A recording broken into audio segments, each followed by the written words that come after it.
ಆಹಾರ ಅನ್ನೋದನ್ನು ದೇಹಕ್ಕೆ ಎಷ್ಟು ಬೇಕೋ ಅಷ್ಟು ಕಾಲಕ್ಕೆ ಕೊಡಬೇಕು ಮತ್ತು ಎಷ್ಟು ಬೇಕೋ ಅಷ್ಟು ಕೊಡಬೇಕು, ಏನು ಚೆನ್ನಾಗಿರುತ್ತೋ ಅದನ್ನು ಕೊಡಬೇಕು ಅಂತ ಹೀಗೆ ಹೇಳಿ ಯಜ್ಞಶಿಷ್ಟಾಶಿನಸ್ಸಂತಹ ಮುಚ್ಚಂತೆ ಸರ್ವಕಿಲ್ಬಿಷೈ ಭುಂಜತೆ ತೇ ತ್ವಘಂ ಪಾಪಾಹ ಏ ಪಚಂತಿ ಆತ್ಮಕಾರಣಾತ್. ಯಾವಾಗಲೂ ಆಹಾರ ಹೇಗಿದ್ದನ್ನು ನಾವು ಸ್ವೀಕಾರ ಮಾಡಬೇಕು. ಸರಿ, ಸಾತ್ವಿಕ, ರಾಜಸ, ತಾಮಸ ಇದೆಲ್ಲ ಹೇಳಿ ಆಯಿತು. ಇಷ್ಟು ಹೇಳಿದ ಮೇಲೂ ಸಾತ್ವಿಕವಾದ ಆಹಾರವನ್ನೇ ಸ್ವೀಕರಿಸಿದರೂ ನಮಗೆ ಏನೂ ಅದರ ಎಫೆಕ್ಟ್ ಗೊತ್ತಾಗ್ತಾ ಇಲ್ಲ ಅಲ್ಲ ಅಂದರೆ ಇನ್ನೂ ಒಂದು ಸಂಸ್ಕಾರ ಇದೆ ಅಂತ. ಯಜ್ಞ ಶಿಷ್ಟ ಆಗಬೇಕದು. ಭಗವಂತನಿಗೆ ನಿವೇದಿಸಿದ ಅನ್ನ ಆದರೆ ಅದು ನೀವು ಪದಾರ್ಥವನ್ನು ಯಾವ ಉದ್ದೇಶದಿಂದ ತಗೊಂಡಿರ್ತೀರೋ ಆ ಕೆಲಸ ಮಾಡುತ್ತೆ. ನಾವು ಅಲ್ಲ ಅದೆಲ್ಲ ಯಾಕೆ ಮಾಡಬೇಕು, ಸುಮ್ಮನೆ ಟೈಮ್ ವೇಸ್ಟು, ಯಾರು ದೇವರಿಗೇನು ಬೇಕಾ, ಅವನು ನೀವೇ ಹೇಳ್ತೀರಿ ಅವನು ಯಾವಾಗಲೂ ಕೂಡ ನಿತ್ಯ ಮುಕ್ತ, ಅವನಿಗೆ ಎಲ್ಲ ಭೋಗಗಳು ತಾನಾಗಿ ಇರುವಂಥದ್ದು, ಅದರಿಂದಾಗಿ ನಾವು ಯಾಕೆ ಅವನಿಗೆ ಮತ್ತೆ ಭೋಗ್ ಚಡಾನಾ ಚಾಹಿಯೇ ಅಂತ ಪ್ರಶ್ನೆ ಕೇಳಿದರೆ ಅವನಿಗೆ ಯಾವುದು ಬೇಡ, ನಿತ್ಯ ತೃಪ್ತಾನೆ. ಆದರೆ ನಮಗೊಂದು ವಸ್ತುವನ್ನು ಸ್ವೀಕರಿಸುವಾಗ ಅದಕ್ಕೊಂದು ಸಂಸ್ಕಾರ ಇದೆ. ನಾವೇನು ತಗೊಳ್ತೀವೋ ಅದನ್ನು ಕೇಳಿ ತಗೊಳ್ಳೋದು ಅಂತ, ಹೇಳಿ ತಗೊಳ್ಳೋದು ಅಂತಂದಾಗ ಅದು ತಗೊಳ್ಳೇಬೇಕಾದದ್ದು, ಆಗ ಹೇಳಿ ತಗೊಳ್ಬೇಕಾದದ್ದು ಅಂತ ನಮ್ಮ ಕೈಯಲ್ಲಿಲ್ಲ, ಅಧಿಕಾರ ಇನ್ನೊಬ್ಬರತ್ತದ, ಆಗ ಕೇಳಿ ತಗೊಳ್ಳೋದು. ನಮ್ಮಲ್ಲಿಗೆ ಹೇಳಿ ತಗೊಳ್ಳೋದು ಅಂದರೆ ತಗೊಂಡಿದ್ದೇನೆ ಅಂತ ನಿಮಗೆ ನಾಳೆ ನೀವು ಆಕ್ಷೇಪ ಮಾಡುವ ಹಾಗಿಲ್ಲ. ಈ ಕೆಲವೊಮ್ಮೆ ವಾರ್ಡನ್ಗಳಿಗೆ ಹುಡುಗರು ಹೋಗಿ ಬರ್ತೇನೆ ಅಂತ ಪರ್ಮಿಷನ್ ಕೇಳೋದಿಲ್ಲ, ನಿಮಗೊಂದು ಇರಲಿ ಇನ್ಫಾರ್ಮೇಷನ್, ನೀವು ಆ ಸ್ಥಾನದಲ್ಲಿ ಇದ್ದೀರಿ ಅಂತ ನಿಮಗೊಂದು ಸೂಚನೆ ತಿಳಿಸುವ ಹಾಗೆ ಅಂತ. ಹಾಗಲ್ಲ ಇದು ಆಹಾರ ತಗೊಳ್ಳುವಾಗ ಪ್ರಕೃತಿಯಲ್ಲಿರುವಂತಹ ಪ್ರತಿಯೊಂದಕ್ಕೂ ಕೂಡ ಗೌರವ ಸಲ್ಲಿಸುವ ವಿಧಾನ. ಅದಕ್ಕೆ ಅಗ್ನಿಹೋತ್ರ ಅಂತ ಕರೀತಾರೆ, ಪ್ರಾಣಾಗ್ನಿಹೋತ್ರ ಅಥವಾ ಭೋಜನ ಯಜ್ಞ ಅಂತ ಹೇಳ್ತಾರೆ. ಅಂದರೆ ನಾವು ದೇಹಕ್ಕೆ ಆಹಾರ ಸ್ವೀಕರಿಸುವುದು ಕೂಡ ಅದೊಂದು ಯಜ್ಞವಾಗಿ ಪರಿಣಮಿಸಬೇಕು. ಯಜ್ಞಾರ್ಥಾತ್ ಕರ್ಮಣೋನ್ಯತ್ರ ಲೋಕೋಯಂ ಕರ್ಮಬಂಧನ. ನಾವು ತಿನ್ನುವ ಅಂತಲ್ಲ, ಯಾವುದೇ ಒಂದು ಚಟುವಟಿಕೆ ಮಾಡಿದರೂ ಅದು ಕರ್ಮಕ್ಕೆ ಕಾರಣವಾಗುತ್ತೆ. ನಹಿ ಕಶ್ಚಿತ್ ಕ್ಷಣಮಪಿ ಜಾತು ತಿಷ್ಠತಿ ಅಕರ್ಮಕೃತ್. ಹಾಗಾಗಿ ಉಣ್ಣುವುದು ಅನಿವಾರ್ಯ ಮಾಡ್ತೇವೆ, ಉಣ್ಣುವುದನ್ನು ಬಿಟ್ಟಂತೂ ಬದುಕಲಿಕ್ಕೆ ಯಾರಿಗೂ ಸಾಧ್ಯ ಇಲ್ಲ. ಅದನ್ನೇ ಒಂದು ಯಜ್ಞವಾಗಿಸಿ. ನೀವು ಯಜ್ಞ ಅಂತ ಪ್ರತ್ಯೇಕ ಮಾಡಲಿಕ್ಕೆ ನಿಮ್ಮ ಹತ್ರ ದಾಯಕ ಅಂತ ಅನ್ನಿಸ್ಬಹುದು, ಅಥವಾ ಸಂಪತ್ತು ಕಮ್ಮಿ ಇದೆ ಅಂತ ಭಾವನೆ ಬರಬಹುದು. ಆದರೆ ಈ ಭೋಜನದ ವ್ಯವಸ್ಥೆಯನ್ನು ಮಾತ್ರ ನೀವು ಯಾವ ಕಾರಣ ಕೊಟ್ಟು ತಪ್ಪಿಸ್ಕೊಳ್ಳಿಕ್ಕೆ ಸಾಧ್ಯ ಇಲ್ಲ. ಮಾಡಲೇಬೇಕಾದದ್ದು ಮತ್ತು ಮಾಡಿದರೆ ವಿಶೇಷವಾಗಿ ಫಲ ನೀಡುವಂಥದ್ದು, ಹಾಗೆ ಮಾಡಿದ್ರೇ ಅನ್ನ ಸರಿಯಾಗಿ ದಕ್ಕುವಂಥದ್ದು ಮತ್ತು ಈ ಸಂಸಾರದ ಚಕ್ರದಿಂದ ನಮ್ಮನ್ನು ಹೊರಕ್ಕೆ ಬೀಳಿಸುವಂಥದ್ದು. ಕೃಷ್ಣ ಅದನ್ನು ಬಹಳ ಚೆನ್ನಾಗಿ ಹೇಳ್ತಾನೆ. ಆಹಾರದ ಬಗ್ಗೆ ನಾವು ತುಂಬ ಗಮನ ಹರಿಸಬೇಕು ಅನ್ನೋದಕ್ಕೆ, ಎಷ್ಟು ಮಹತ್ವ ಕೊಡ್ತಾನೆ ಅನ್ನೋದಕ್ಕೆ ಅವನು 3ನೆಯ ಅಧ್ಯಾಯದಲ್ಲಿ ಒಂದು ಅನ್ನಚಕ್ರವನ್ನು ಹೇಳ್ತಾನೆ. ಅದಕ್ಕೆ ಹೆಸರೇ ಅನ್ನಚಕ್ರ ಅಂತ. ಅನ್ನಾದ್ ಭವಂತಿ ಭೂತಾನಿ ಪರ್ಜನ್ಯಾದನ್ನ ಸಂಭವ ಯಜ್ಞಾತ್ ಭವತಿ ಪರ್ಜನ್ಯ ಯಜ್ಞ ಕರ್ಮ ಸಮುದ್ಭವ ಕರ್ಮ ಬ್ರಹ್ಮೋದ್ಭವಂ ವಿದ್ಧಿ ಬ್ರಹ್ಮಾಕ್ಷರ ಸಮುದ್ಭವಂ. ಇಷ್ಟನ್ನು ಹೇಳಿ ಇಡೀ ಒಂದು ಪ್ರಪಂಚದ ವ್ಯವಸ್ಥೆಯನ್ನು ಅನ್ನದ ಚಕ್ರ ಅಂತ ಹೆಸರು ಕೊಟ್ಟು ಅನ್ನಕ್ಕೆ ಒಂದು ಸ್ಥಾನ ಕೊಟ್ಟುಬಿಟ್ಟಿದ್ದಾನೆ. ಈಗ ಇದನ್ನು ನಾವು ಅರ್ಥ ಮಾಡಿಕೊಳ್ತಾ ಹೋದರೆ, ಅನ್ನ ಇದೆ, ಅನ್ನ ಇದು ಭೂತಗಳಿಗೆ ಕಾರಣ. ಅಂದರೆ ಭೂತ ಅಂದರೆ ಜೀವಜಾತ, ಜಗತ್ತಿನ ಎಲ್ಲವೂ ಅನ್ನದಿಂದಲೇ ಇರುವಂಥದ್ದು. ಒಂದು ಪ್ರಾಣಿ ಇನ್ನೊಂದು ಪ್ರಾಣಿಗೆ ಅನ್ನ ಆಗ್ಬೋದು. ಪ್ರಾಣಿಗಳ ವಿಷಯದಲ್ಲಾಗುವಾಗ ಮಾಂಸಾಹಾರವೇ ಪ್ರಧಾನ ಆಗಿರುತ್ತೆ, ಅವುಗಳು ಆ ಥರ ಬದುಕ್ತವೆ. ಅದು ಅನ್ನವೇ. ಅದಕ್ಕೆ ಅನ್ನದ್ಭವಂತಿ ಭೂತಾನಿ ಪರ್ಜನ್ಯಾತ್ ಅನ್ನ ಸಂಭವ. ಈ ಅನ್ನ ಎಲ್ಲಿಂದ ಆಗುತ್ತೆ ಅಂದರೆ ಮಳೆ ಬರುವುದರಿಂದ. ಮಳೆ ಬಂದರೆ ಸಸ್ಯಗಳು ಬೆಳೀತವೆ. ಸಸ್ಯವನ್ನು ಚೆನ್ನಾಗಿ ಸಸ್ಯಾಹಾರಿ ಪ್ರಾಣಿಗಳು ತಿಂದರೆ ಮಾಂಸಾಹಾರಿ ಪ್ರಾಣಿಗಳು ಬದುಕ್ತವೆ. ಅದರಿಂದಾಗಿ ಮಾಂಸಾಹಾರಿ ಪ್ರಾಣಿಗಳಿಗೂ ಮಳೆ ಬರಲೇಬೇಕು. ನಾನು ತಿನ್ನೋದು ಮಾಂಸ, ನಮಗೆ ಆ ಮಳೆ ಬೇಕಾಗಿಲ್ಲ ಅಂತ ಹೇಳುವ ಹಾಗಿಲ್ಲ, ಮಳೆ ಅದಕ್ಕೂ ಬೇಕು. ಅದರಿಂದಾಗಿ ಅದು ಮಳೆಯ ಕಾರಣದಿಂದಾಗಿ ನಮಗೆ ಅನ್ನ ಹುಟ್ಟುತ್ತೆ. ಮಳೆ ಎಲ್ಲಿಂದ ಬರುತ್ತೆ? ಯಜ್ಞಾತ್ ಭವತಿ ಪರ್ಜನ್ಯ. ಯಜ್ಞಾದಿಗಳು ನಡೆದರೆ ಆಗ ಮಳೆ ಬರುತ್ತೆ. ಯಜ್ಞ ಅಂದರೆ ಕೇವಲ ಯಜ್ಞಕುಂಡದಲ್ಲಿ ಮಾಡಿದ್ದು ಮಾತ್ರ ಅಲ್ಲ. ಅದಕ್ಕೆ ನಾನು ಯಜ್ಞ ಅನ್ನುವ ಶಬ್ದವನ್ನು ಮತ್ತೆ ಹೇಳೋದು. ಯಜ್ಞ ಅಂದರೆ ಕೃತಜ್ಞತೆ ಅರ್ಪಿಸುವ ಕ್ರಮ. ಪ್ರಕೃತಿ ನಮಗೇನು ಕೊಡುತ್ತೋ ಅದಕ್ಕೆ ಪ್ರತಿಯಾಗಿ ನೀನು ಕೊಟ್ಟಿದ್ದೀ ಅಂತ ಭಾವನೆಯನ್ನು ನಾವು ಪರಸ್ಪರಂ ಭಾವಯಂತಹ ಶ್ರೇಯ ಪರಮಂ ಅವಾಪ್ಸ್ಯಥ. ದೇವರು ಯಜ್ಞವನ್ನು ಕೊಟ್ಟಾಗ ಹೇಳಿದ ಮಾತಿದು. ನೀವಿಬ್ಬರೂ ಕೂಡ ಪರಸ್ಪರ ಪ್ರಕೃತಿಯನ್ನು ಮತ್ತು ನಿಮ್ಮ ನಡುವೆ ಇರುವ ಸಂಬಂಧವನ್ನು ದೇವತೆಗಳನ್ನು ಮಧ್ಯದಲ್ಲಿಟ್ಟುಕೊಂಡು ನಡೆಸಿ. ಆಗ ಮಾತ್ರ ನಿಮಗೆ ಪ್ರಕೃತಿಯಲ್ಲಿ ಗಾಳಿ ಬೀಸುವಾಗ ಟ್ಯಾಕ್ಸ್ ಕೇಳಲ್ಲ. ಮಳೆ ನೀರು ಬರುವಾಗ ಇಷ್ಟು ನನಗೆ ಬಲಿ ಕೊಡಬೇಕು ಅಂತ ಅಥವಾ ಏನೋ ಒಂದನ್ನು ಆಫರ್ ಮಾಡಬೇಕು ಅಂತ ಅದು ಕೇಳಲ್ಲ. ಕಾಲಕ್ಕೆ ಬರ್ತಾ ಇರುತ್ತೆ. ನಾವೇ ಬೇಕಿದ್ರೆ ನಮ್ಮ ಮನೆಯಲ್ಲಿ ಒಂದು ಮದುವೆ ಇದೆ, ಮಳೆ ನಿಲ್ಲಿ ಅಂತ ಬೇಕಾದ್ರೆ 2 ತೆಂಗಿನಕಾಯಿ ಇಡ್ತೀವಿ. ನಮ್ಮ ಮನೆ ಮಾತ್ರ ಇರೋದು ಜಗತ್ತಿನಲ್ಲಿ, ಬೇರೆ ಜಗತ್ತಲ್ಲಿ ಇನ್ನೇನು ಇಲ್ಲವೇ ಇಲ್ಲ ಅಂತ. ಮೂರ್ಖತನ ಅದು. ಹಾಗಾಗಿ ಪ್ರಕೃತಿಯಲ್ಲಿ ಯಾವುದು ಬರಬೇಕು? ವರ್ಷಂ ತನ್ನ ನಿಂದ್ಯಾತ್ ತದ್ವ್ರತಂ, ತಪನ್ ತನ್ನ ನಿಂದ್ಯಾತ್ ತದ್ವ್ರತಂ ಅಂತ ಹೀಗೆ ಒಂದು ಚಕ್ರವನ್ನು ಹೇಳುವಾಗ ಮಳೆಯನ್ನು ಹೇಳಿದರು.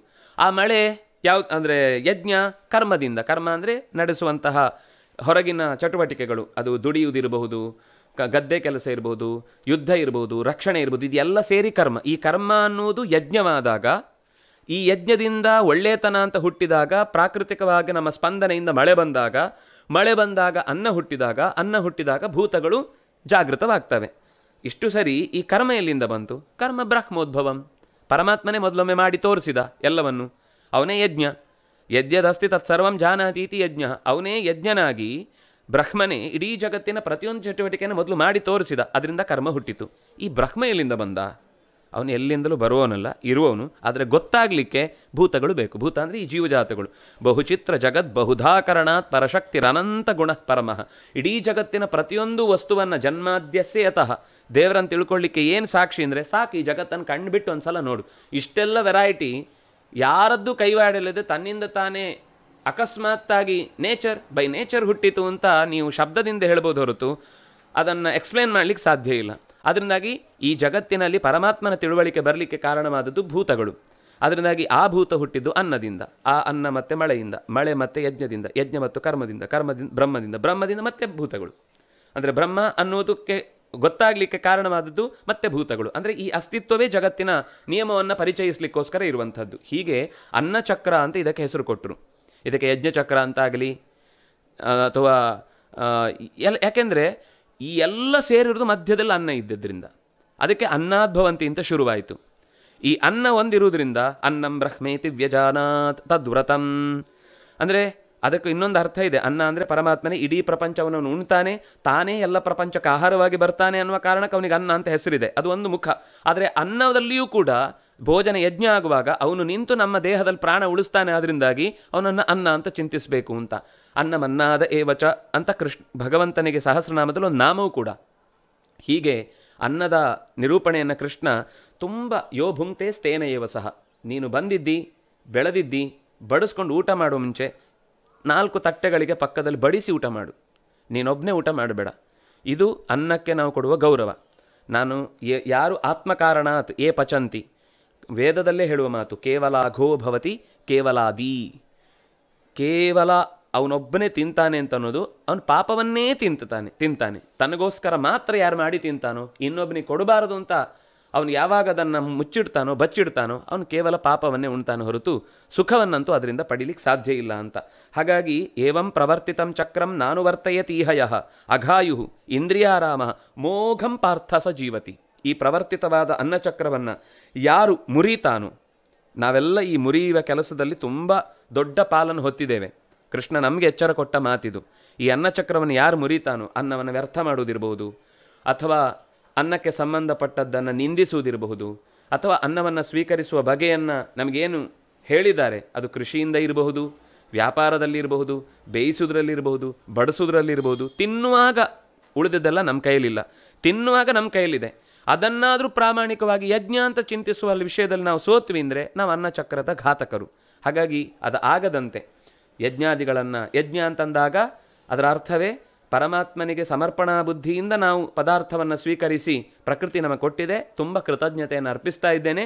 ಈ ಪದಾರ್ಥವನ್ನು ತಿನ್ನುವುದರಿಂದ ನನಗೆ ದೈಹಿಕವಾದ ಸಾಮರ್ಥ್ಯ, ಮಾನಸಿಕವಾದ ಗಟ್ಟಿತನ, ಸಾಧನೆಗೆ ಬೇಕಾದಂತಹ ಸಸೂತ್ರವಾದ ದಾರಿಯನ್ನು ನನಗೆ ಕಲ್ಪಿಸಿಕೊಡಲಿ. ಯಾಕೆಂದರೆ ಆಹಾರ ಶುದ್ಧವು ಸತ್ವಶುದ್ಧಿ, ಸತ್ವಶುದ್ಧವು ಧ್ರುವ ಸ್ಮೃತಿ. ಶುದ್ಧವಾದ ಆಹಾರದಿಂದ ಒಂದು ಜ್ಞಾನ ಸರಿಯಾಗಿ ನಮಗೆ ಅರಗಬೇಕು ಅಂದರೆ ಶುದ್ಧ ಗಾಳಿ, ಶುದ್ಧ ನೀರು, ಶುದ್ಧ ಬೆಳಕು, ಶುದ್ಧ ಆಹಾರ, ಶುದ್ಧ ವಾತಾವರಣ, ಇದಿಷ್ಟಿದ್ದರೆ ಅವನಿಗೆ ಜ್ಞಾನ ತುಂಬತ್ತೆ. ಉಳಿದಂಥದ್ದೇ ಆಮೇಲೆ ಗುರುಗಳು ಸಿಗೋದು, ಸರಿಯಾದ ಪಾಠ ಸಿಗೋದು, ಅದೆಲ್ಲ ಆಮೇಲೆ. ಬೇಸಿಕ್ ಇದೇ ಇಲ್ಲ ಅಂದಮೇಲೆ ಮೇಲಿದ್ದು ಎಷ್ಟು ತಂದು ಹಾಕಿದ್ರು ತೊಳೆಯದ ಪಾತ್ರಕ್ಕೆ ಹಾಲು ಹಾಕಿ ಕಾಯಿಸಿದ ಹಾಗೆ. ಹಾಗಾಗಿ ಶುದ್ಧವಾದ ಆಹಾರ ಅಂತ ಅನ್ನೋದಕ್ಕೆ ಕೃಷ್ಣ ಹೇಳಿದ ಮಾತು ಹಂಚಿ ತಿಂದ ಅನ್ನ, ಮಿತವಾದ ಅನ್ನ, ಹಿತವಾದ ಅನ್ನ, ಋತವಾದ ಅನ್ನ. ಈ ಅನ್ನವನ್ನು ನಾವು ಉಪಯೋಗಿಸಿದರೆ ನಮ್ಮ ಬಿಡುಗಡೆಯ ದಾರಿಗೆ ಕೊಂಡಿಯದು. ಅನ್ನದಿಂದೇನು ಅಂದರೆ ನಮ್ಮ ಕೊನೆಯ ಬಿಡುಗಡೆಗೆ ಸಂಬಂಧಪಟ್ಟ ಕೊಂಡಿಯಾಗಿ ಅನ್ನ ನಿಂತಿದೆ. ಅದರಿಂದಾಗಿ ತುಂಬ ವಿಚಾರ ಇದೆ ಕೃಷ್ಣನ ಮಾತುಗಳಲ್ಲಿ. ಮುಂದೆ ಎಲ್ಲೆಲ್ಲೋ ನಾವು ಹುಡುಕ್ತಾ ಹೋದರೆ ಪ್ರತಿಯೊಂದು ಸಂಗತಿಗಳನ್ನು ಕೃಷ್ಣ ಹೇಳುವಾಗ ಎತ್ತದಗ್ರೇ ವಿಷಮಿವ ಪರಿಣಾಮೇ ಅಮೃತೋಪಮಂ, ತಿನ್ನುವಾಗ ಬಹಳ ರುಚಿ ಅನಿಸುತ್ತೆ, ಆಮೇಲೆ ಹೋದ್ಮೇಲೆ ತೊಂದರೆ ಆಗುತ್ತೆ. ಇದನ್ನು ಕೃಷ್ಣ ಹೇಳುವಾಗ ಈಗ ನಮಗೆ ಯಾವುದು ಕಹಿ ಇರುತ್ತೋ ಅದು ದೇಹಕ್ಕೆ ಹಿತ ಆಗಿರುತ್ತೆ, ಆದರೆ ನಾವು ಅದನ್ನು ತಿನ್ನೋದು ಬಿಟ್ಬಿಡ್ತೇವೆ. ಯಾವುದು ಕುರ್ಕುರ್ ಅನ್ನತ್ತೆ ಕರ್ಕರ್ ಅನ್ನತ್ತೆ ತಿನ್ಲಿಕ್ಕೆ ಬಹಳ ರುಚಿ ಅನಿಸುತ್ತೆ, ಆದರೆ ಹೊಟ್ಟೆಗೆ ಹೋದ್ಮೇಲೆ ಹೊಟ್ಟೆ ಗುರುಗುರು ಅನ್ನುತ್ತೆ ಅನ್ನೋದಕ್ಕೆ ಕಾರಣವಾಯಿತು. ಅದರಿಂದಾಗಿ ಅದು ಕೂಡ ಆಹಾರದ ವಿಷಯದಲ್ಲಿ ನಾವು ತುಂಬ ಎಚ್ಚರ ವಹಿಸಬೇಕಾದದ್ದು. ಹಾಗಾಗಿ ಶುದ್ಧವಾದ ಆಹಾರವನ್ನು ನಾವು ಹೇಗೆ ಸಂಪಾದಿಸಬೇಕು, ಆಹಾರ ಅಂದರೆ ಏನು, ಆಹಾರದ ಬಗೆ ಅನ್ನೋದನ್ನು ಕೃಷ್ಣ ಪಚಾಮ್ಯನ್ನಂ ಚತುರ್ವಿಧಂ ಅಂತಂದ. ಭಕ್ಷ್ಯ, ಭೋಜ್ಯ, ಲೇಹ್ಯ, ಚೋಷ್ಯ. ಭಕ್ಷ್ಯ ಅಂದರೆ ಅದೇ ಅಂದರೆ ಈ ಸ್ವೀಟು ಗೀಟು ಇತ್ಯಾದಿ ಪದಾರ್ಥಗಳು. ಭೋಜ್ಯ ಅಂದರೆ ಯಾವುದು ಪ್ರಧಾನವಾದ ಆಹಾರವು. ಲೇಹ್ಯ ಅಂದರೆ ಏನು ಲೇಹ್ಯ ಅಂತೆಲ್ಲ ಬರುತ್ತಲ್ಲ, ಚೀಪಿ ತಿನ್ನುವಂಥದ್ದು. ಚೋಷ್ಯ ಅಂದರೆ ಸುರಿಯುವಂಥದ್ದು, ಪಾಯಸ ಹಾಕಿ ಚೆನ್ನಾಗಿ ಸುರಿಯುವಂಥದ್ದು. ಪೇಯ ಹೇಳಲಿಲ್ಲ, ಯಾಕೆಂದರೆ ಊಟದ ಮಧ್ಯದಲ್ಲಿ ತುಂಬ ನೀರು ಕುಡಿಲಿಕ್ಕಿಲ್ಲ. ಅನ್ನವನ್ನೇ ಬೇಕಾದರೆ ರಸ್ಯ, ಅಲ್ಲೇ ನೀವು ಚೆನ್ನಾಗಿ ಸಾರು ಚೆನ್ನಾಗಿ ಹಾಕಿ ಒಣ ತಿನ್ನದೆ ರಸರಸವಾಗಿ ತಿನ್ನುವುದು ಸಾಕು, ಅಷ್ಟರಲ್ಲೇ ನೀರು ಬರಬೇಕು. ಊಟ ಆದಮೇಲೆ ಅಥವಾ ಊಟಕ್ಕಿಂತ ಮುಂಚೆ ಅರ್ಧ ಗಂಟೆಗಿಂತ ಮುಂಚೆ ಆಹಾರ ಸ್ವಲ್ಪ ಖಾರ ಆದಾಗ ಕುಡಿಯೋದನ್ನೇ ತಪ್ಪು ಅಂತ ಹೇಳಲಿಲ್ಲ, ಆದರೆ ಅದು ಊಟದ ಪ್ರಧಾನವಾದ ಭಾಗವಾಗಿ ಮಧ್ಯದಲ್ಲಿ ಸೇರಬಾರ್ದು. ಒಂದು ಮೊದಲು ಸೇರಬೇಕು, ಒಂದು ಆಮೇಲೆ ಸೇರಬೇಕು. ಹಾಗೆ ಆಹಾರದಲ್ಲಿ ಗ್ರಾಹ್ಯವಾದದ್ದು ಅಂತ ಹೇಳಿದಾಗ ಬುದ್ಧಿಗೆ ಶುದ್ಧತೆಯನ್ನು ತಂದುಕೊಡುವಂಥ, ಯಾಕೆಂದರೆ ಅನ್ನಮಶಿತಂ ತ್ರೇಧಾ ಭವತಿ, ಸೂಕ್ಷ್ಮ, ಸ್ಥೂಲ ಮತ್ತು ಮಧ್ಯ. ಸೂಕ್ಷ್ಮ ಅಂದರೆ ಮನಸ್ಸಾಗುತ್ತೆ, ಸ್ಥೂಲ ಅಂದರೆ ದೇಹಕ್ಕೆ ಬೇಡವಾದದ್ದು ಹೊರಟು ಹೋಗುತ್ತೆ, ಮಧ್ಯ ಅಂದರೆ ರಕ್ತ, ಮಾಂಸ, ಮಜ್ಜ, ಮೇಧಸ್ಸು ಇದೆಲ್ಲವೂ ಕೂಡ ಆಗುವುದಕ್ಕೆ ಕಾರಣವಾದದ್ದು ಆಹಾರವೇ. ಆದ್ದರಿಂದಾಗಿ ನಾವಿಲ್ಲಿ ನೆನಪಿಸ್ಕೊಳ್ಬೇಕಾದದ್ದು ಕೃಷ್ಣನೇ ಹೇಳಿದ ಮಾತು, ಅಹಂ ವೈಶ್ವಾನರೋ ಭೂತ್ವ ಪ್ರಾಣಿನಾಂ ದೇಹಮಾಶ್ರಿತಃ ಅಂತ. ನಾನೇ ಉಸಿರಿನ ಎರಡು ಶಕ್ತಿಯನ್ನು, ಪ್ರಾಣ ಮತ್ತು ಅಪಾನ ಅನ್ನುವ ಎರಡು ಶಕ್ತಿಯನ್ನು ಉಪಯೋಗಿಸಿಕೊಂಡು ಆಹಾರವನ್ನು ನಾನು ಜೀರ್ಣ ಮಾಡ್ತೇನೆ. ಉಸಿರು ಹೋಗದೇ ಇದ್ದಾಗ ಒಂದು ತುತ್ತು ತಿಂದರೂ ಜೀರ್ಣ ಆಗಲ್ಲ. ಕೃಷ್ಣ ಹೇಳ್ತಾನೆ, ನಾನು ಪ್ರಾಣ ಮತ್ತು ಅಪಾನ, ಉಸಿರು ಒಳಕ್ಕೆ ಹೋಗೋದು ಹೊರಗೆ ಬರೋದು ಅನ್ನೋ ಶಕ್ತಿಯನ್ನು ಉಪಯೋಗಿಸಿಕೊಂಡೇ ಜೀರ್ಣ ಮಾಡೋದು. ಹಾಗೆ ಜೀರ್ಣ ಮಾಡಿದಾಗ ಅದು ಬಿಡುಗಡೆ ಆಗುತ್ತೆ ಒಳಗಿನಿಂದ, ಬೇರೆ ಬೇರೆಯಾಗಿ ಬೈಫರ್ಕೇಟ್ ಆಗಿ ಯಾವ ಭಾಗಕ್ಕೆ ಏನು ನಮಗಿದರಲ್ಲಿ ಏನೂ ಗೊತ್ತಿಲ್ಲ. ಎಲ್ಲ ನಾವು ಊಟದಲ್ಲಿ ಚೂರು ಮಜ್ಜಿಗೆಗೆ ಚಟ್ನಿ ಮುಟ್ಟಿತು ಇನ್ನೇನು ಆಯಿತು ಅಂತ ಜಗಳ ಆಡ್ತೇವೆ, ಆದರೆ ಹೊಟ್ಟೆಗೆ ಹೋದ್ಮೇಲೆ ಯಾವ ಕಂಪಾರ್ಟ್ಮೆಂಟಿಗೆ ಎಲ್ಲಿ ಹೋಗುತ್ತೆ ಅಂತ ಏನು ಗೊತ್ತಿಲ್ಲ. ಆದರೆ ನಮ್ಗೆ ಹೊರಗಡೆಯಿಂದ ಇದೆಲ್ಲ ಶಿಸ್ತು, ಹೌದು ಶಿಸ್ತಿರಬೇಕು, ಆದರೆ ಆ ಶಿಸ್ತು ಅಂತ ಅನ್ನೋದು ಆಹಾರದ ನಿಜವಾದ ಭಾವವನ್ನು ಕಳೀಬಾರ್ದು, ಅದರಲ್ಲಿರುವ ಗೌರವವನ್ನು ಕಳೆಯುವ ಹಾಗಾಗಬಾರ್ದು. ಹೀಗೆ ಶುದ್ಧವಾದ ಆಹಾರವನ್ನು ಸ್ವೀಕರಿಸುವ ಅನೇಕ ರೀತಿಯ ಮುಖಗಳನ್ನು ಕೃಷ್ಣ ಈ ಮಾತಿನಲ್ಲಿ ಹೇಳಿದ್ದಾನೆ. ಕೊನೆಗೆ ಎಷ್ಟು ಹೇಳ್ತಾನೆ ಅಂದರೆ, ಯಜ್ಞಗಳನ್ನು ಮಾಡುವ ಸಂಗತಿಯನ್ನು ಹೇಳುವಾಗ ಆಹಾರವನ್ನು ಸ್ವೀಕರಿಸುವುದು ಅನ್ನುವ ಒಂದು ಕ್ರಮವನ್ನೇ ಯಜ್ಞವಾಗಿಸಿ ದೇವರನ್ನು ಪಡೆದವರಿದ್ದಾರೆ. ಅಪರೇ ನಿಯತಾಹಾರಾಹ ಪ್ರಾಣಾನ್ ಪ್ರಾಣೇಶು ಜುಹ್ವತಿ ಸರ್ವೇಪ್ಯೇದೆ ಯಜ್ಞವಿಧ ಯಜ್ಞಕ್ಷಪಿತ ಕಲ್ಮಷಃ. ಒಬ್ಬನಿಗೆ ಚೆನ್ನಾಗಿ ಆಚಮನೆ ಮಾಡೋದು ಗೊತ್ತಿದ್ರೆ, ಆಚಮನೆ ಅರ್ಥ ಗೊತ್ತಿದ್ರೆ, ಅವನಿಗೆ ಬೇರೆ ಎಲ್ಲ ಕರ್ಮಗಳು ಸುಲಭವಾಗಿ ಅರ್ಥ ಆಗ್ತಾ ಹೋಗುತ್ತೆ, ಅಲ್ಲಿಂದ ಉಳಿದ ಎಲ್ಲ ಕರ್ಮಗಳು ಸಾಂಗವಾಗುತ್ತೆ. ಅನ್ನವನ್ನು ಚೆನ್ನಾಗಿ ಅವನು ತಿನ್ನುವಾಗ ಅದನ್ನು ಈಗೆಲ್ಲ ವಿದೇಶದಲ್ಲಿ ಯಾರಾದರೂ ಹೇಳಿದರೆ ಬಹಳ ಅದನ್ನು ತಗೊಳ್ತೇವೆ. ಅಲ್ಲೇನಿದೆ ಅಂದರೆ ಅನ್ನವನ್ನು ಕುಡೀರಿ, ನೀರನ್ನು ತಿನ್ನಿರಿ ಅಂತ. ನಮಗೆ ಗೊತ್ತಿರೋದು ನೀರನ್ನು ಕುಡೀರಿ, ಅನ್ನವನ್ನು ತಿನ್ನಿರಿ ಅಂತ. ಆದರೆ ಇವತ್ತೊಂದು ಹೊಸ ಕಾನ್ಸೆಪ್ಟು, ಇದನ್ನು ಇಲ್ಲೇ ಹೇಳ್ತಾರೆ, ನಮಗಾಗ ತಲೆಗೆ ಹೋಗಲ್ಲ. ಅಂದರೆ ನೀರನ್ನು ಕೂಡ ಕಚ್ಚಿ ತಿನ್ನಬೇಕು ಅಂತ. ನೀರನ್ನು ಕೂಡ ಜಗದು ಅಂದರೆ ಎಷ್ಟು ಸಲೈವ ಸೇರುತ್ತೋ ದೇಹಕ್ಕೆ ಅಷ್ಟು ಅದು ಪುಷ್ಟಿ ಕೊಡುತ್ತೆ. ನಾವು ಕಸದ ಬುಟ್ಟಿಗೆ ಕಸ ಹಾಕಿದ ಹಾಕಿ ತಿಂತಾ ಇರ್ತೇವೆ, ತಿನ್ನಾಗ ರುಚಿಯೂ ಗೊತ್ತಿರಲ್ಲ, ಗುಳುಮ್ ನುಂಗುದು, ಕಚ್ಚುದು ಇಲ್ಲ, ಎಚ್ಚರವೂ ಇಲ್ಲ, ಏನು ತಿಂದೆ ಅಂತ ಸಂಜೆ ಕೇಳಿದರೆ ನೆನಪೂ ಇಲ್ಲ ಅನ್ನುವ ವೇಗದಲ್ಲಿ ತಿಂದು ನಾವು ಓಡಾಡ್ತೇವೆ. ಅದರಿಂದಾಗ ದೇಹಕ್ಕೆ ಸಾರ್ಥಕವಾದ ಭಾವ ಕೊಡುವುದಿಲ್ಲ. ತಿನ್ನುವಾಗ ಶಾಂತವಾಗಿ ಎಷ್ಟು ಸಾಧ್ಯವೋ ಅಷ್ಟು ಪ್ರತಿಯೊಂದು ವಸ್ತುವಿನ ಪ್ರತಿಯೊಂದು ಪದಾರ್ಥದ ರುಚಿಯನ್ನು ಆಸ್ವಾದಿಸಿ ಇಷ್ಟು ಕರುಣೆಯಿಂದ ದೇವರು ನನಗೆ ಕೊಟ್ಟಿದ್ದಾನೆ. ಇನ್ನು ಆಳಕ್ಕೆ ಹೋದರೆ ಅದರ ಇನ್ನೂ ಆಳವಾದ ಚಿಂತನೆ ಇದೆ. ಅದರಲ್ಲಿ ವಾಸುದೇವ ಸಂಕರ್ಷಣ, ಪ್ರದ್ಯುಮ್ನ ನಿರುದ್ಧ, ವಾಸುದೇವ, ಭೂವರಾಹ ಇಷ್ಟು ಜನರ ಪಂಚಾತ್ಮ ವಿದ್ಯೆಯನ್ನು ಹೇಳ್ತಾ ಬೇರೆ ಬೇರೆ ರೀತಿಯಿಂದ ಅದನ್ನು ಹೇಗೆ ಉಪಾಸನೆ ಮಾಡಬೇಕು ಅನ್ನೋದನ್ನು ಉಪನಿಷತ್ತು ಬೇರೆಯದೇ ಪ್ರಪಂಚವನ್ನು ನಮ್ಮ ಮುಂದೆ ಇಡುತ್ತೆ. ಆದರೆ ಅದೆಲ್ಲ ಬಿಟ್ಟರು ಕನಿಷ್ಠ ಪಕ್ಷ ಭಗವಂತ ನಮಗೆ ಇಂಥ ಒಂದು ಪದಾರ್ಥವನ್ನು ಕರುಣಿಸಿದ್ದಾನೆ ಅಂತ ಕೃತಜ್ಞತೆಯಿಂದ ಸಮಾಧಾನವಾಗಿ ತಿಂದ್ರೇ ನಮಗೆ ತುಂಬ ಥರದ ಮುಖ್ಯ ಏನು ಅಂದರೆ ನೆನಪು ಗಟ್ಟಿಯಾಗಬೇಕು. ಇವತ್ತೆಲ್ಲರದ್ದು ದೊಡ್ಡ ಪ್ರಾಬ್ಲಮ್ಮು, ಎಲ್ಲ ಓದ್ತೇವೆ, ಎಲ್ಲ ಬರಿತೇವೆ, ಎಲ್ಲ ಮಾಡ್ತೇವೆ, ಕೇವಲ ಶಾಸ್ತ್ರದ ಬಗ್ಗೆ ಹೇಳ್ತಿಲ್ಲ, ನಾನು ಪಾಠದ ಬಗ್ಗೆ ಹೇಳ್ತಿಲ್ಲ, ಜೀವನದಲ್ಲೇ ಏನೋ ಒಂದು ಸಾಧಿಸಬೇಕು ಅಂತಂದಾಗ ಹಿಂದಿದ್ದು ಮುಂದಿದ್ದಕ್ಕೆ ಯಾವುದಕ್ಕೂ ಕನೆಕ್ಷನ್ ಇಲ್ಲದೆ ಇರುವ ಸ್ಥಿತಿ ಇದೆ. ಅದರಿಂದ ಆ ದುಃಖಕ್ಕೆ, ನಮ್ಮ ಇತಿಹಾಸದ ಸ್ಪರ್ಶವನ್ನು ಕಳೆದುಕೊಂಡದಕ್ಕೆ ಕಾರಣ ನಮ್ಮ ವಿಸ್ಮೃತಿಯೇ. ಆ ವಿಸ್ಮೃತಿಯನ್ನೂ ನಾವು ಇಡೀ ಜನ್ರೇಷನ್ಗೆ ಇರುವಂತಹ ವಿಸ್ಮೃತಿಯನ್ನು ಕಳಿಬೇಕು ಅಂತಂದ್ರೂ ನಮ್ಮ ಆಹಾರದ ಪದ್ಧತಿಯಿಂದನೇ ನಾವು ಸರಿ ಮಾಡ್ಕೊಂಡು ಬರಬೇಕು. ಆ ದೋಷವನ್ನು ಕಳೆಯುವ ಮಾತನ್ನು ಕೂಡ ಕೃಷ್ಣ ಹೇಳ್ತಾನೆ. ಮತ್ತು ಅನ್ನ ಜಗಿಯುವಾಗಲೂ ಕೂಡ ಅವನು ಅಲ್ಲಿ ಹೇಳುವುದೇನು ಅಂದರೆ ಕುಡಿಯಿರಿ ಅಂತ. ಕುಡಿಯುವುದು ಅಂದರೆ ಅಷ್ಟು ಚೆನ್ನಾಗಿ ಅದನ್ನು ಜಗದು, ನಮ್ಮಲ್ಲಿ ಹೇಳ್ತಾರೆ 32 ಸರ್ತಿ ಅಗಿಬೇಕು ಅಂತ. ಇನ್ನು ಎಲ್ಲ ಊಟನೂ 32 ತುತ್ತಿನಲ್ಲೇ 32 ಸರ್ತಿಗೆ ಮುಗ್ದೋಗಿರುತ್ತೆ. ಆದರೆ ಅದನ್ನು ಅತ್ಯುಷ್ಣ, ಅತಿಯಾದ ಉಷ್ಣದ ಪದಾರ್ಥ, ಅತಿಯಾದ ಶೀತ, ಅದು ದೇಹಕ್ಕೆ ಹೋದಾಗ ಒಳಗಿನಿಂದ ಅದಕ್ಕೆ ಸಹಿಸ್ಕೊಳ್ಳಿಕ್ಕೆ ಬರುವುದಿಲ್ಲ. ದೇಹಕ್ಕೆ ಒಂದು ಟೆಂಪ್ರೇಚರಲ್ಲೇ ಅದು ತಗೊಳ್ತಾ ಇರುತ್ತೆ. ಹೆಚ್ಚಾದರೂ ಅದು ಕಷ್ಟಪಡುತ್ತೆ, ಸುಮಾರು ದಿವಸ ತನ್ನನ್ನು ತಾನು ನಿಗ್ರಹಿಸಿಕೊಳ್ಳುತ್ತೆ. ಯಾಕೆಂದರೆ ಈಗ ಬಿಸಿ ರಕ್ತ ಅದರಿಂದಾಗಿ ಅದೆಲ್ಲವನ್ನು ಹೋರಾಟ ಮಾಡಿ ಗೆದ್ದು ಬಿಡುತ್ತೆ. ಈ 40 ಅಥವಾ ಒಂದು 35 ಅಂತ ದಾಟಿ ಆದಮೇಲೆ ಆ ಸ್ಟೆಮಿನಾ ಕಮ್ಮಿ ಆಗ್ತಾ ಬಂದ ಹಾಗೆ ಈಗದ್ದೆಲ್ಲ ಎಕ್ಸ್ಟ್ರಾ ಏನು ಲೋಡ್ ತೊಗೊಂಡಿರುತ್ತೆ, ಆಗ ಅದು ಸುಸ್ತು ಬೇಗ ಬಿದ್ದು ತನ್ನ ಕೆಲಸವನ್ನು ನಿಲ್ಲಿಸುತ್ತೆ. ಆ ಕಾರಣಕ್ಕಾಗಿ ಕರಳು ಕೊಳೆತ ಅಂತನೋ ಅಥವಾ ಲಿವರ್ ಫೇಲ್ಯೂರ್ ಆಯ್ತಂತನೋ ಇಂಥದ್ದು ಅನೇಕ ದೋಷಗಳನ್ನು ನಾವು ಕಾಣಲಿಕ್ಕೆ ಕಾರಣ ಒಂದು ಹಂತದ ನನಗೀಗೇನಾಗಿದೆ ಅಂತ ಕೇಳೋರಿದ್ದಾರೆ. ಅಪೋಜ್ಯಗಳನ್ನೆಲ್ಲ ತಿಂದು ಈಗಕ್ಕೆ ಅದು ಪರಿಣಾಮ ಕೊಡುವಂಥದ್ದನ್ನು ಯಾವತ್ತೂ ಕೂಡ ನಮ್ಮ ಪ್ರಾಚೀನರು ದೀರ್ಘಕಾಲದ ಪರಿಣಾಮವನ್ನು ಯೋಚನೆ ಮಾಡುತ್ತಾರೆ. ಇವತ್ತಿಗೂ ನಾಳೆಗೆ ಯೋಚನೆ ಮಾಡೋದಲ್ಲ. ಇನ್ನು 50 ವರ್ಷ ಬಿಟ್ಟ ಮೇಲೂ ನೀನು ಸುಸ್ಥಿತಿಯಿಂದ ಓಡಾಡಿಕೊಂಡು ನಿನ್ನ ಕೈ ಮೇಲೆ ನಿನ್ನ ಕಾಲ ಮೇಲೆ ಬೇಕಾದ್ದನ್ನು ನೀನೇ ಪಡ್ಕೊಳ್ಳುವ ಹಾಗೆ, ನಿನಗೆ ಇನ್ನೊಬ್ಬರು ಸೇವಕರು ಇಲ್ಲದಂತೆ ನೀನು ಬದುಕಬೇಕು ಅಂತ ಅನ್ನೋದೇ ಸ್ವಾವಲಂಬಿತನ. ಈ ಸ್ವಾವಲಂಬಿತನಕ್ಕೆ ಬೇಕಾದ ರೀತಿಯ ಆಹಾರ ಪದ್ಧತಿಯನ್ನು ಮಾನಸಿಕವಾಗಿ ದೈಹಿಕವಾಗಿ ಬಲಗೊಳ್ಳುವುದಕ್ಕೆ ಬೇಕಾದ ಅಂಶವನ್ನೇನು ಹೇಳಿದ್ದಾರೆ ಅದನ್ನು ನಾವು ಗೀತೆಯ ಈ ಮಾತುಗಳಿಂದ ಒಂದಷ್ಟು ಹೊತ್ತು ಚಿಂತನೆ ಮಾಡುವುದಕ್ಕೆ ಅವಕಾಶ ಆಯಿತು. ಇಂತಹ ಅವಕಾಶವನ್ನು ಕಲ್ಪಿಸಿದಂತಹ ಎಲ್ಲರಿಗೂ ಕೂಡ ಹೃತ್ಪೂರ್ವಕವಾದ ಕೃತಜ್ಞತೆಗಳನ್ನು ಅರ್ಪಿಸ್ತಾ ಕಾಯೇನ ವಾಚ ಮನಸ ಇಂದ್ರಿಯೈರ್ವ ಬುದ್ಧಿಯ ಆತ್ಮನಾವ ಅನುಸೃತ ಸ್ವಭಾವ ಕರೋಮಿ ಯದ್ಯತ್ ಸಕಲಂ ಪರಸ್ಮೈ ನಾರಾಯಣಾಯಿತಿ ಸಮರ್ಪಯಾಮಿ. ಶ್ರೀಕೃಷ್ಣಾರ್ಪಣಮಸ್ತು.